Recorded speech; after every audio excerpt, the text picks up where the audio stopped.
حکمرانوں اور رعایا کے درمیان نظام عدل اور مساوات قانون کا سلسلہ خلافت راشدہ کے دور سے شروع ہوا۔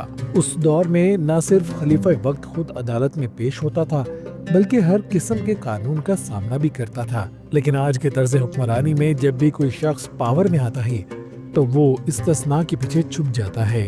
اموی خلیفہ ہشام بن عبد الملک اور ابراہیم بن محمد کے درمیان ایک تنازع تھا جس کے فیصلے کے لیے مقدمہ قاضی کے پاس چلایا گیا۔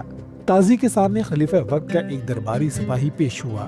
درباری سپاہی بولا، قاضی صاحب، امیر المومنین خلیفہ ہشام بن عبد الملک اور اس شخص کے درمیان تنازع ہے۔ اس سلسلے میں خلیفہ وقت کی طرف سے میں حاضر ہوا ہوں، یعنی انہوں نے مجھے اپنا نائب بنا کر بھیجا ہے۔ قاضی نے کہا، خلیفہ کی جگہ تمہاری نیابت قابل قبول نہیں ہے۔ درباری نے کافی کوشش کی لیکن قاضی نہ مانا۔ قاضی صاحب کا دو ٹوک موقف سن کر سپاہی خلیفہ ہشام بن عبد الملک کی خدمت میں پہنچا اور ساری داستان کہہ سنائی۔ خلیفہ اٹھ کھڑا ہوا اور تھوڑی ہی دیر بعد خلیفہ وقت عدالت کے باہر موجود تھا۔ عدالت کا دروازہ کھلتے ہی درباری سپاہی آگے بڑھا اور بولا، قاضی صاحب، یہ دیکھیے، امیر المومنین خلیفہ ہشام بن عبد الملک خود حاضر ہو گئے ہیں۔ مصلی پر خلیفہ اور اس کا مقابل ابراہیم بن محمد دونوں بیٹھ گئے۔ فریقین نے اپنے اپنے دلائل پیش کیے۔ قاضی صاحب نے مفصل گفتگو سننے کے بعد خلیفہ ہشام بن عبد الملک کے خلاف فیصلہ دے دیا، لیکن خلیفہ وقت نے اس فیصلے کو منعن قبول کیا۔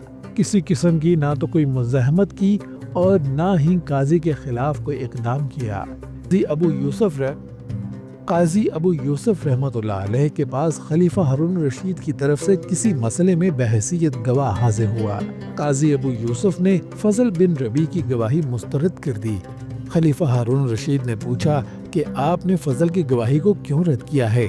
قاضی ابو یوسف نے جواب دیا، میں نے خود اسے ایک دن آپ کے مجلس میں یہ کہتے سنا ہے کہ وہ آپ کا غلام ہے، چنانچہ اگر وہ اپنے قول میں صادق ہے تو اس کی شہادت ناقابل قبول ہے، کیونکہ وہ بقول خود آپ کا غلام ہے، اور اگر وہ اپنے قول میں جھوٹا ہے تو اس صورت میں بھی اس کی گواہی ناقابل قبول ہے، کیونکہ وہ آپ کی مجلس میں جھوٹ بولنے کی پرواہ نہیں کرتا تو مجلس قضا میں بھی جھوٹ کی پرواہ نہیں کرے گا۔ خلیفہ وقت نے جب قاضی ابو یوسف کے ٹھوس ریمارک سنے تو خاموش ہو گیا اور ان کے فیصلے پر ان کی تائید کی۔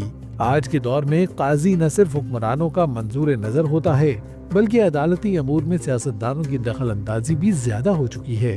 مرضی کے بینچ اور مرضی کے ہی کیسز کی کاز لسٹ لگوائی جاتی ہے اور عدالتی امور میں دخل اندازی بھی کی جاتی ہے۔ اگر ہم عدلیہ کی آزادی چاہتے ہیں تو ہمیں خلافت کے سنہرے دور کو اپنانا چاہیے۔ اس نظام میں نہ صرف انصاف کا بول بالا ہوگا بلکہ عوام کو بھی انصاف ملے گا۔